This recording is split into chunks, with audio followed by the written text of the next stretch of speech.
सिंदेवाहीत काळजाचा थरकाप, पुलाचे 100 फूट कठडे तोडून रेतीचा ट्रक नदीत कोसळला।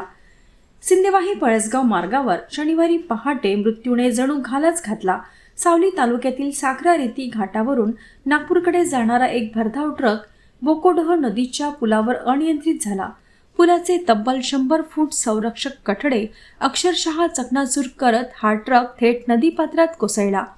या भीषण अपघातात ट्रकचा पूर्णपणे चिंदामिंदा झाला असून एक तरुण गंभीर जखमी झाला आहे।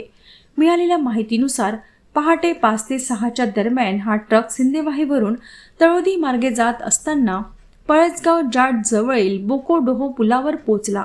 अचानक टायर फुटल्याने चालकाचे नियंत्रण सुटले आणि क्षणातच ट्रक पुलाची रेलिंग तोडून नदीत उपडा पडला।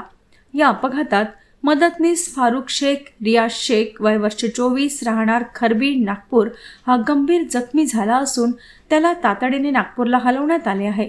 सुदैवाने मोठी जीवितहानी टळली असली तरी जखमीची प्रकृती गंभीर आहे।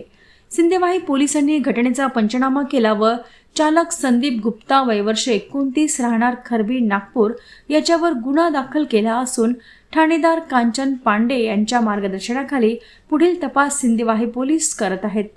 रात्रीच्या वेळी सुसाट वेगाने धावणारे रेतीचे ट्रक नागरिकांच्या जीवावर उठले आहेत असे म्हणण्याची वेळ जनतेवर आली असून बहुतेक ट्रॅक्सवर मागे नंबर प्लेट राहत नसल्यामुळे ही वाहतूक वैध आहे की अवैध असा सवाल आता उपस्थित केला जात आहे।